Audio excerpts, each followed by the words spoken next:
ఎక్కడ అనుభవిస్తుంటారో తెలుసా అండి? ఈ రామచంద్రమూర్తే ఇప్పటికీ మనకి ఇదే రూపంతో కనపడుతూ ఉంటాడు. ఎక్కడ? వేదోద్ధారణ మందరాభరణ పృథ్వీధర్మ నిర్మాణ ప్రహ్లాదత్రాణ బలిప్రతారణ నృపాహంకార నిర్వాపన వైదేహీ రమణ ధనంజయ జయ వ్యాపార పారీణ క్షోణీ దివ్యత్తరుణ తమోహరణ తండ్రి వెంకటేశ ప్రభో. వెంకటేశ్వరుడిగా అలా మనకు ఆకర్షణ శక్తితో ఇప్పటికీ కలియుగంలో కనపడుతూ ఉంటాడు. అందుకే శనివారం కదా, మీరు ఒక్కసారి భావన చెయ్యండి. పిల్లలు పెద్దలు, నెత్తి మీద పెట్లు పెట్టుకున్న వాళ్ళు, బట్టల మూటలు పెట్టుకున్న వాళ్ళు, పేదవాళ్ళు, కోటీశ్వరులు, లక్షాధికారులు, ఆడవాళ్ళు, ముచిలివాళ్ళు, అనారోగ్యంతో ఉన్నవాళ్ళు, అంగవైకల్యంతో ఉన్నవాళ్ళు ఎవరు కానివ్వండి, అసలు ఆ వెంకటేశ్వర స్వామి వారి ఆనందుడు, అనంతమైన ఐశ్వర్యవంతుడు, నీకేదైనా ఇవ్వగలడు అని చెప్పగలిగిన శంఖనిధి పద్మనిధి ఒకేలా ఉన్న మూర్తులు అటు ఇటు కనపడితే, ఆ గడపకి అరటి చెట్లు కట్టుండి ఆకులు ఇలా విచ్చుకుని ఉంటే, మీరు గడప దాటి లోపలికి వెళ్ళి ఇలా తల పైకెత్తి చూస్తే మీ కుడివైపు గోడ మీద ఒక గుణపం వేలాడుతూ కింద మట్టు కనపడితే, ఒకప్పుడు అనంతాచార్యుల వారు వెంకటేశ్వర స్వామి వారి మీదకి విసిరిన గుణపం ఇదే కదా, అందుకనే కదా ఇప్పటికీ వెంకటేశ్వర స్వామి వారు గడ్డం కింద చందనపు ముద్ద జ్ఞాపకంగా పెట్టుకుంటారు. ఆ మత్స చూసి అనంతాచార్యుల వారిని గుర్తు తెచ్చుకుంటే వెంకటేశ్వరుడు ప్రీతి పొందుతాడని ఆ గుణపం వంక చూసి మీరు ఒక్క అడుగు ముందుకేసి ఇలా ఎడం పక్కకి తల తిప్పితే అచ్యుతరాయల వారు, వరదరాజ అమ్మణ్ణి, ఆ పక్కన వెంకటపతి రాయల వారు, వాళ్ళు ముగ్గురు కూడా వెంకటేశ్వరుణ్ణి సేవించి మా విగ్రహాలు, మా శరీరాలు పడిపోయినా ఇక్కడ ఉండాలని ఆ విగ్రహాలు పెట్టుకుంటే, ఇలా కుడి పక్కకి తిరిగితే టోపీ లాంటి కిరీటం పెట్టుకుని రెండు చేతులతో ఇలా నమస్కారం చేస్తూ శ్రీకృష్ణదేవరాయల వారు, ఇటు తిరుమలదేవి ఇటు చిన్నాదేవీలతో విగ్రహాలు ఆయన బతికుండగా ఆయన వెంకటాచలంలో పెట్టేసుకుంటే, మీరు కొద్దిగా అడుగులు తీసి ముందుకు వేసి ఎడం పక్కకి చూస్తే ఆ ఎడం పక్కన మీకు ఆ రంగనాయకుల మంటపం, ఆ పక్కన తిరుమలరాయ మంటపం కనబడితే, ఆ ఎదురుగుండా స్వామివారికి దీపాలంకార సేవ చేసేటటువంటి మంటపం, ఆ మంటపం మెట్ల మీద కూర్చుని మీరు ఆ రెండు మంటపాల వంక చూస్తుంటే, అక్కడ ఒక పెద్ద ఇత్తడి ప్లేటుతో బోర్డు, దాని మీద నల్ల అక్షరాలు ఉంటాయి. మాలిక్ కాఫూర్ దక్షిణ భారతదేశం మీదకి దండయాత్ర చేసి వచ్చినప్పుడు శ్రీరంగం క్షేత్రం మీదకి దండయాత్రకు వెడితే రంగనాథుణ్ణి రక్షించడానికి ఈ క్షేత్రానికి తీసుకొచ్చి ఈ మంటపంలో చాలా కాలం ముంచి పూజలు చేశారు కాబట్టి ఈ మంటపానికి రంగనాయకుల మంటపము అని పేరు వచ్చినది అని ఒక పెద్ద బోర్డు ఉంటే, మీరు ఆ బోర్డు చదివి కొంచెం ముందుకు వెళ్ళబోయి ఇలా రంగనాయకుల మంటపానికి ఎడం పక్కకి తిరిగి వెడుతూ ఇలా చూస్తే, అక్కడే తులాభారం, పసిపిల్లల్ని తీసుకొచ్చి ఓ పక్కన పడుకోబెట్టి పటికి బెల్లం ఓ పక్కన పోస్తూ రెండు పెద్ద పెద్ద డప్పులుండి వాటిని కొట్టేటటువంటి వాళ్ళ డప్పులు కొడుతుంటే, మీరు అలా రంగనాయకుల మంటపానికి చుట్టూ తిరిగి వస్తుంటే, మీరు ఆ కుడి చేతి పక్కకి తిరిగేసరికి స్వామివారి కళ్యాణ మంటపం, కళ్యాణ మంటపం లోపల ఉన్న ఎత్తైన వేదిక, పక్కన గోడకి ఉన్నటువంటి ఫ్యాన్స్, ఆ వేసినటువంటి ఎర్రటి తివాచి, కళ్యాణ మంటపం పక్కన ఉన్న సన్నటి ఎత్తైన అరుగు, కళ్యాణ మంటపం టికెట్ల మీద వచ్చిన వాళ్ళతో వచ్చిన వాళ్ళు కూర్చునేటటువంటి ఆ అరుగు చూసి మీరు ఆ పక్క నుంచి గోడ పక్క నుంచి నడుస్తుంటే, అక్కడ ఉండి దాంట్లో ఉన్నటువంటి ఎర్రటి గొట్టం, ఎప్పుడైనా ఏదైనా అగ్నిని ఆర్పవలసి వస్తే ఉపయోగించేటటువంటి పదార్థం అందులోంచి వెళ్ళడానికి ఉన్న ఎర్రగొట్టం, అది దాటి కొంచెం ముందుకెళ్ళి ఇలా కుడి పక్కకి తిరిగితే, అక్కడ ఇలా మీరు కుడి పక్కకి చూస్తే అక్కడే ఆ వెంకటేశ్వర స్వామి వారి యొక్క క్షేత్రాన్నంతటినీ కూడా రక్షించినటువంటి మహానుభావుడు రాజా తోడరమల్, ఆయన తల్లిగారు, ఆయన భార్య గారు పితాబి, వాళ్ళిద్దరి విగ్రహాలతోటి అక్కడ ఆయన ఇలా నిలబడి ఉన్నట్టుగా వాళ్ళ ముగ్గురి మూర్తులు ఉంటే, మీరు దాటి కొంచెం ముందుకెడితే అక్కడే ఆ బలిహరణ మంటపం, పక్కన ఎత్తుగా ధ్వజస్తంభం, దానికి కట్టిన దర్భలు, అవి చూసి నమస్కరించి ఎడం పక్కకి తిరిగి పెద్ద ఎత్తైనటువంటి గడప దాటి లోపలికి వెడితే, ఎదురుగుండా అద్దాల పేటికలో ఇలా పడుకున్నటువంటి రంగరాజస్వామి వారు కనపడితే, ఆయనకు నమస్కారం చేసి ఇలా తలపైకెత్తి చూస్తే ఆకాశం కనపడితే, ఇక్కడికి ఈ ద్వారం, అక్కడికి ఆనంద నిలయం యొక్క ప్రాకారం రెండు విడిపోతే, మీరు ఎడం పక్కకి తిరిగి చూస్తే వరదరాజస్వామి వారి దేవస్థానం, ఆకుపచ్చటి పంచ, జానెడు ఎర్రటి అంచు, కట్టుకున్నటువంటి స్వామి, ఆయన పొట్టమించి అంచులు ఇలా ఇలా తిప్పితే కంచి వరదరాజస్వామిని అక్కడ దర్శనం చేసుకుని కుడిపక్కకి తిరిగి మీరు ఆనంద నిలయంలోకి వెడితే ఆనంద నిలయంలో ఓం నమో వెంకటేశాయ అని వినపడుతుంటే మీరు ఇలా రెక్కలు విప్పినటువంటి గరుత్మంతుడు కనపడితే ఎడం పక్కకి తిరిగి ఇలా గీతలు గీసినట్టున్నటువంటి ఒక కొయ్య సాధనం మీదకి మీరు ఇలా పైకెక్కితే ఇలా రెండు చేతులతోటి లోపల ఉన్నవాడి దగ్గరికి శౌచంతో వెళ్ళాలని ముద్ర పట్టి జయ విజయులు చూపిస్తుంటే ఇలా పట్టుకున్నటువంటి ప్రమిదలలో దీపాలు వెలుగుతుంటే మీరు ఆ ఎత్తైనటువంటి పీట మీద ఇలా ఎక్కి చూసేటప్పటికీ ఎదురుగుండా లోపల ఆనంద నిలయంలో ఇంత ఊర్ధపుండ్రాలు పెట్టుకుని పెద్ద కిరీటం మించి ఇలా భుజాల మీదకి వేలాడుతున్నటువంటి తోమాలతో కంఠం వరకు స్వామి కనబడితే అప్రయత్నంగా రెండు చేతులు పైకెత్తి గోవిందా గోవిందా అంటూ మీరు అడుగులు ముందుకేసి ఆనంద నిలయంలోకి వెడుతూ ఉంటే ఆ ముందుకు వెళ్ళి రాముల వారి మేడ దాటి బాగా దగ్గరకి వెళ్ళి లోపల స్వామిని చూస్తే ఆ పైన ఉన్నటువంటి వజ్ర వైఢూర్య ఖచ్చితమైనటువంటి కిరీటం, దాని మీద ఉన్న చిన్న బొడిప, దాని మించి వచ్చినటువంటి తోమాల, ఆ తోమాల ఇలా భుజం మీదకి దిగితే ఆ కిరీటంలోకి ఒదిగిపోయినటువంటి లలాట భాగం, సంపంగా పువ్వు లాంటి చక్కటి కోటేరు లాంటి ముక్కు, సున్నా చుట్టినట్టున్నటువంటి చిన్న మూతి, ఓ అందమైన గడ్డం, ఆ గడ్డం మీద పెట్టుకున్న గంధపు మచ్చ, ముక్కుకి ఇక్కడి నుంచి పైకి తీర్చిదిద్దినటువంటి పచ్చ కర్పూరపు ఊర్ధపుండ్రాలు, ఆ స్వామివారి చెవులకు పెట్టినటువంటి ఆ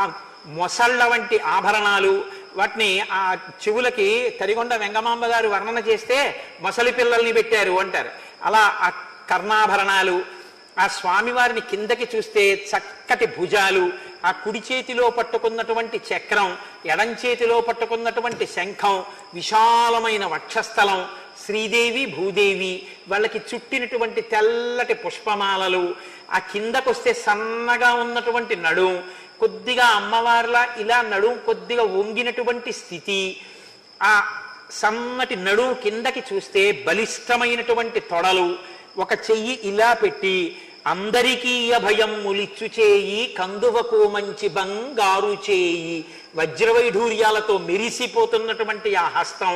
కట్టుకున్నటువంటి పెద్ద పట్టంచు పంచ, దాని మీద వ్రేలాడుతున్నటువంటి పుష్పహారాలు, పెద్ద పెద్ద వజ్రవైఢూర్య సహితమైనటువంటి హారాలు, అష్టలక్ష్ములతో పెట్టుకున్న పెద్ద వడ్డాణం, బలిష్టమైనటువంటి తొడలు, అందమైన పాదాలు, పాదాల మీద పూజ చేయబడినటువంటి తులసి, మీరు వంగి ఆ పాదాలలో తలపెట్టి నమస్కారం చేసుకుంటుంటే ఆ సువాసనలు మీ ముక్కుల్లోకి గుబాళించిపోతే మీ రెండు చేతులతో స్వామివారి పంచెలోంచి మీరు ఆయన కాళ్ళు మెత్తగా ఒత్తితే స్వామి ఎంతో సంతోషించి నా కాళ్ళు పడుతున్నావా అని మీ చేతిలో ఒక లడ్డు పెడితే మీరు ఆ లడ్డు నోట్లో వేసుకుని మళ్ళీ తల ఇలా పైకెత్తి చూస్తే వక్షస్థలం దగ్గర నుంచి ఇలా గడ్డం వరకు కనపడుతుంటే మీరు పొంగిపోయి రాలేక వెనక్కి తిరిగి నడుస్తూ నమస్కారం చేసుకుంటూ బరువైన హృదయంతో బయటికి వచ్చి కుడిపక్క చూస్తే పెద్ద పెద్ద గంటలు కట్టి గంటలని ఘంటాపాణి అని ఆయన మోగిస్తుంటే ఆ గడప దాటి మీరు బయటికి వస్తే ఇలా కుడిపక్కకి తల తిప్పి చూస్తే వైకుంఠ ద్వారము అని బోర్డు కనబడితే ఓహో ఇక్కడే కదా స్వామి నాభికమలంలోంచి బ్రహ్మగారు పుట్టినటువంటి క్షీరసాగర మధ్యంలో పడుకున్న మూర్తి కొయ్య మీద చెక్కిన మూర్తి ఉంటే ఆ ఉత్తర ద్వారం వంక చూసి బంగారు బావి అని ఓ బోర్డుండి గాజు పలకతో దాంట్లోకి చూడ్డానికి వీలు లేకుండా ఓ అమరిక ఉంటే మెట్లెక్కి ఎడం పక్కకి తిరిగితే అక్కడ ఉన్నటువంటి వకుళమాతని చూసి ఈ తల్లే కదా యశోద, ఒక ఆవిడ రోజు గోడ కన్నంలోంచి వెంకటేశ్వర స్వామి వారికి తయారయ్యే పదార్థాల్ని నా కొడుక్కి వంటలు బాగా చేస్తున్నారా అని చూస్తుంటుంది. అమ్మ హృదయం అంటే ఇలా కదా ఉంటుంది. ఆ యశోద కదా ఈ వకుళమాతగా వచ్చిందని మీరు ఆ అమ్మకి నమస్కారం చేసి అమ్మా ఎంత గొప్పదానివమ్మా, అఖిలాండ కోటి బ్రహ్మాండ నాయకుడు ప్రతిరోజు రాత్రి లక్ష్మీ సహితుడై వచ్చి ఆ వెంకటేశ్వర స్వామి వారు అమ్మా నీ కాళ్ళు పడతారు కదమ్మా, అమ్మా లక్ష్మి ఇంక వెళ్ళి పడుకో, వాడు పాపం 1 గంట వరకు దర్శనం ఇస్తూనే ఉంటాడు, వాడు పడుకునేదే గంట పడుకోండర్రా అంటే మీ ఇద్దరు వెళ్ళి పడుకుంటారు. అమ్మా ఈ కోటేశ్వరరావు వచ్చి వెళ్ళాడని ఒక్క మాట చెప్పమ్మా అంటే, అసలు నిన్ను రోజు వాడు తలుచుకుంటాడు రా అబ్బాయి అని అమ్మ చెప్తే ఆనందపడిపోయి అమ్మ పెట్టినటువంటి అప్పం ఒకటి బుచ్చుకొని ఆ ముందుకెడితే పెద్ద పాతుకలు తల మీద గట్టిగా పెట్టి ఇంత ఉద్ధరినితో చెయ్యి నిండిపోయేంత తీర్థం చేతిలో పోస్తే ఆ తీర్థం బుచ్చుకుని లోపలికి చూస్తే నోటికిలా చెయ్యి అడ్డు పెట్టుకున్న ఆజ్ఞాపాలక హనుమ, జాంబవంతుడు మొదలైనటువంటి మూర్తులు కనపడితే ఒక నమస్కారం చేసి ముందుకెళ్ళి మెట్లు దిగి కొంచెం ముందుకెడుతూ ఇలా ఎడం పక్కకి తల తిప్పితే, ఇక్కడే కదా వస్త్రాలంకార సేవ చేసే వాళ్ళని కూర్చోపెట్టి వస్త్రాలు తెచ్చి తల మీద పెడతారు అనుకుని కుడి పక్కకి తిరిగితే ఎడంవైపు అరుగు మీద పరకామణి డబ్బులు లెక్కెట్టేవాళ్ళు వెండి బంగారం తెల్లటి లుంగీ పంచల్లా కట్టు కూర్చుని 500 కాగితాలు 1000 కాగితాలు వివిధ దేశాల యొక్క కరెన్సీలు అన్ని రాసుల కింద పోసి ఉంటే, ఎన్ని ఇస్తావో ఎన్ని బుచ్చుకుంటావో తండ్రి, ఎంతమంది కోరికలు తీర్చావో, హుండీలో తెచ్చి వేశారని ఆశ్చర్యపోయి ముందుకెళ్ళి మెట్లెక్కి చూస్తే గంధం ఒలిచేటటువంటి మంటపంలో పెద్ద పెద్ద దొంగల మీద గంధం తీసేటటువంటి వారు అక్కడ నిలబడి వంగి గంధం తీస్తుంటే, స్వామికి ఒంటి నిండా ఎన్ని పర్యాయాలు ఆ చందనాలంకారం చేస్తారో అనుకుని మీరు కొంచెం ముందుకెచ్చి మెట్లెక్కి ఇలా ఆనంద నిలయ విమానంలోకి చూస్తే, విమానంలో విమాన వెంకటేశ్వరుడు, ఆయనకి ఎడం చేతి పక్కన తోక ఇలా తలపై వరకు ఎత్తి ఉన్నటువంటి హనుమ,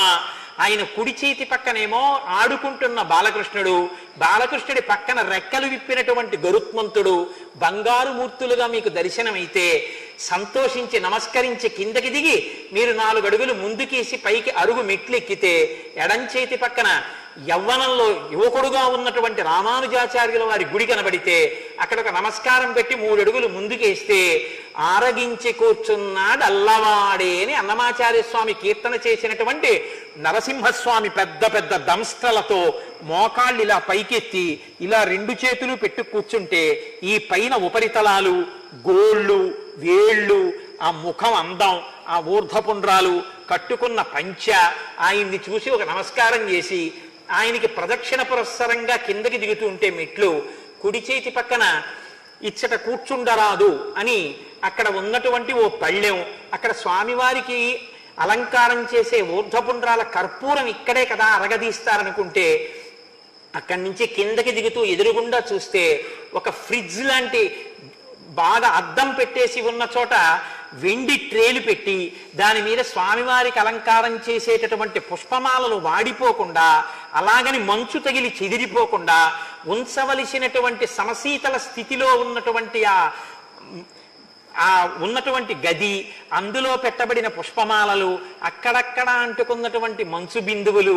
దిగి కొంచెం ముందుకెడితే స్వామివారి హుండీ, దానికి నామాలు, దానికి ఇలా చిరిగినట్టుగా ఉన్నటువంటి ఆ విశేషం, అక్కడ మీరు చెయ్యి పెట్టి స్వామివారి హుండీలో డబ్బు వేసి అక్కడ కొంతమంది హుండీకి కళ్ళకద్దుకుంటుంటే అక్కడ ఇలా ఇత్తడి పలకల పలకల పలకల పలకల్లా ఉన్న వాటిలోంచి లోపలికి చూస్తే ఆనంద నిలయంలోకి ఎడుతున్న వాళ్ళు కనపడుతుంటే ఓ నమస్కారం చేస్తుంటే ఓ సెక్యూరిటీ గార్డు తుపాకీ పట్టుకుని అక్కడ నిలబడి ఉంటే మీరు ఆ హుండీ చుట్టూ తిరిగి ఎడం పక్కకెడితే గోడ మీద ఇలా చెయ్యి పెట్టి డబ్బులు కురిపిస్తున్నటువంటి లక్ష్మీదేవి కనపడితే చేతులెత్తి పొడుగ్గా పుట్టినందుకు జన్మధన్యం ఇవ్వాలా అని ఇలా 2 చేతులు వేసి ఆవిడ పాదాలు పట్టుకుంటే చల్లగా కొంతమంది దోపేసిన నాణేలు తగిలితే ఓ నమస్కారం అమ్మవారికి పెట్టి ముందుకొచ్చి రంగనాయకులు వారు ఉన్నటువంటి ఆ పేటికి దగ్గర ఒక్కసారి నేల మీద పడి నమస్కారం చేసి పైకి లేచి బయటికి వెళ్ళి ఎడం పక్కకి తిరిగితే ధ్వజస్తంభం దగ్గర ఉచిత ప్రసాదం ఇస్తున్న దగ్గరికి వెళ్ళి చెయ్యి పెడితే మీకు చిన్ని లడ్డు చేతిలో పెడితే ఆ పూలబావి దగ్గర నిలబడి ఆ లడ్డు తిని యాలుక్కాయ తొక్క యొక్క పీచు పంటిలో దూరితే నోట్లో వేలు పెట్టుకోపోతుంటే భార్య అదిగో మళ్ళీ ఎంగిలి బయటికి వెళ్ళాక తీతురు కానీ ఎప్పుడు నోట్లో వేలెడతారు అంటే అవునవునవును అని ఆ లోపల నుంచి వస్తున్నటువంటి సువాసనలతో ఉన్న వంటశాల దగ్గర అష్టదళ పాదపద్మారాధన ప్రసాదం కవర్లతో పుచ్చుకుంటే అందరూ ఆ పెద్ద లడ్ల వంక చూస్తే మీరు కోటీశ్వరులైపోయినట్టు భావించి ఆ పంపుల దగ్గర చేయి కడుక్కుని అప్పటి వరకు పెద్ద పెద్ద అగ్ని చక్రాలు అవి స్వామివారికి ముందు వెళ్ళినటువంటివి అక్కడ పెట్టి ఇంకా చిన్ని చిన్ని జ్వాలలతో వెలుగుతుంటే నీళ్లు పోసి ఆర్పిన చోట్ల పొగలొస్తుంటే ప్రసాదాల జిడ్డు కింద పడి కాళ్ళు జారకుండా నీటి గొట్టాలతో తడుపుతూ ఉంటే పరిచారికులు ఆ తడికి మీ కాళ్ళు కడగబడితే మీరు అక్కడికి వచ్చి ఎడం పక్కకి తిరిగి తివాచీ మీద కాలు పెట్టి ఇలా పైకి చూస్తే మళ్ళీ గుణపం వంక చూసి మళ్ళీ ఇలా తల ఓసారి కుడి పక్కకి తిరిపితే ధ్వజస్తంభం అడ్డొచ్చి ఇంకేం కనపడకపోతే ఈశ్వరా నాకు పునర్దర్శనమియ్యని మెట్టు దాటి బయటికి వచ్చి ఒక్కసారి ఆ స్వర్ణ తేరు పూర్వం ఉండే దగ్గర నుంచి ఇలా తెల్లటి గోపురం వంక చూసి ఆ మూల లోపల సెక్యూరిటీ పోస్ట్ మీద తుపాకీ పట్టుకు నించున్న గార్డులు కనపడితే ఈశ్వరా ఇటువంటి రక్షణలు ఏవీ అవసరం లేకుండా నీ దేవాలయంలోకి ఏ చెకింగు అవసరం లేకుండా భక్తులు హాయిగా వెళ్ళగలిగిన రోజు తొందరగా వచ్చేట్టుగా అనుగ్రహించు తండ్రి అని ఒక నమస్కారం చేసి మీరు సంతోషంగా వస్తే ఇప్పుడు వాడు మిమ్మల్ని ఆకర్షించేశాడా లేదా? ఎన్ని గంటలు మీరు ఉన్నా క్యూలో ఆ చూసేటప్పటికి మీరు ఎంతో ఆనందపడిపోయి అబ్బబ్బబ్బా ఏమి దర్శనం అని ఆనందం పొందితే అదే అతీవ ప్రియదర్శనం. ఆ లాగేసిన ఆకర్షణ శక్తి ఉందే దానికి అతీవ ప్రియదర్శనం. దానికి వృద్ధుడు స్త్రీ పురుష పండిత పామర కుల మత వర్ణ వర్గ విచక్షణ లేకుండా లాగగలిగిన ఆకర్షణ శక్తి రాశీభూతమై వెంకటేశ్వరుడైతే అదే రామచంద్రమూర్తిగా కూడా కూర్చుంది. అటువంటి స్వరూపాన్ని చూసినటువంటి ఆ శూర్పణఖ రాక్షసి అయినా కామాన్ని పొందింది. రాక్షసి కాబట్టి కామాన్ని పొందింది, భక్తుడైతే పరవశాన్ని పొంది ఉండేవాడు. కాబట్టి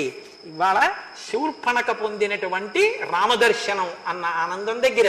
శనివారం మానసికంగా టికెట్ లేకుండా వెంకటాచలం ఆనంద నిలయం దర్శనం మీకు అయిందని నేను అనుకుంటున్నాను. కాబట్టి ఇక్కడ మనం ఇవాల్టి ఉపన్యాసాన్ని పూర్తి చేసుకుని రేపు మళ్ళీ పునఃప్రారంభం చేద్దాం.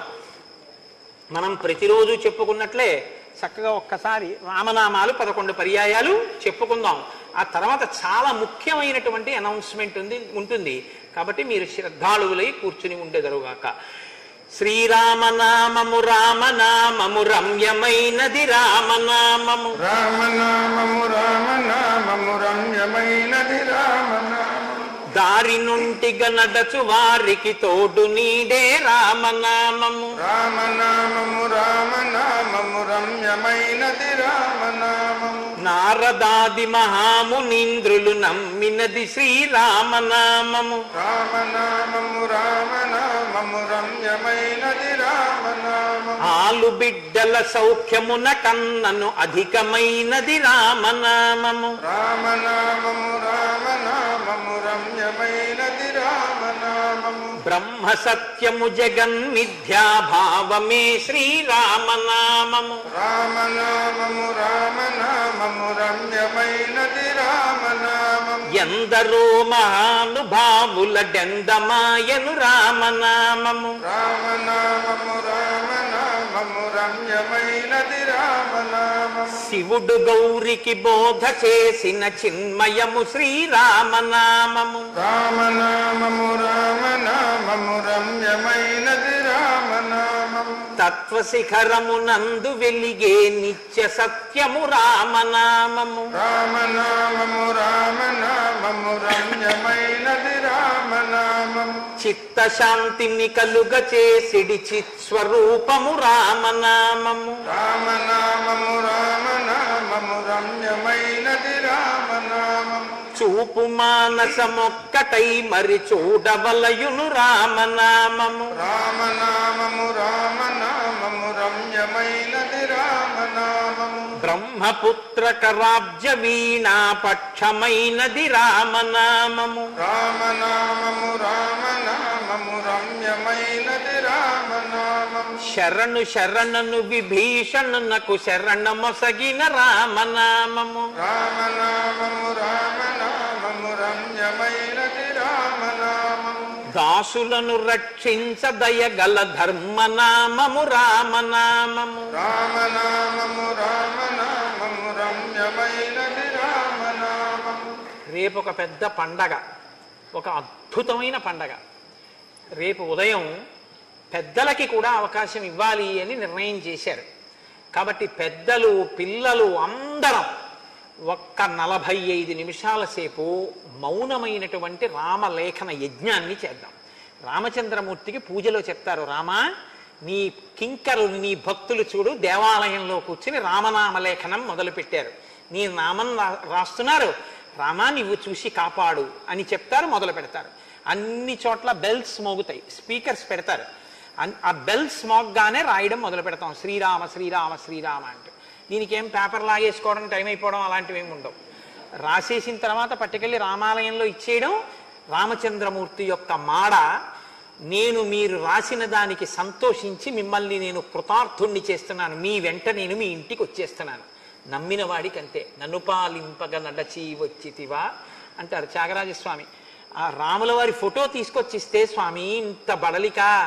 నడిచి వచ్చావా నా కోసం అన్నారు. రాముడే మీ వెంట మీ ఇంటికి వస్తున్నట్టే లెక్క. బహుముఖాలతో సహస్రశీర్ష పురుష, ఆయన అన్ని ముఖాలతో రాగలడు కాబట్టి అనంతమైన రూపాలతో మీ ఇంటికి వస్తాడు. మిగిలిన విషయాన్ని హరిప్రసాద్ గారు చెప్తారు. కాబట్టి మీ అందరూ రేపు చక్కగా మీ పిల్లల్ని, పక్కింటి పిల్లల్ని అందరినీ తీసుకురండి. 7:30 మాత్రం తలుపులు వేసేస్తారు. ఎందుకంటే దేనికైనా ఒక క్రమశిక్షణ, ఒక నియతి ఉండాలి. ఆ నియతి కాలనియమం లేకపోతే దానికి అందం ఉండదు. ఎప్పుడో తప్ప దానికి అలా ఉండకూడదు, బాగుండదు. ఏదైనా చేస్తున్నామంటే చెయ్యవలసిన వేళలో, మీరు ఇప్పుడేగా విన్నారు, అంత చలిలో స్నానం చేసిన మహాపురుషుడు ఆయన. ఒక కాలనియమం ఉండాలి. 7:30 తలుపులన్నీ వేసేస్తారు. ఇక అప్పుడు మాత్రం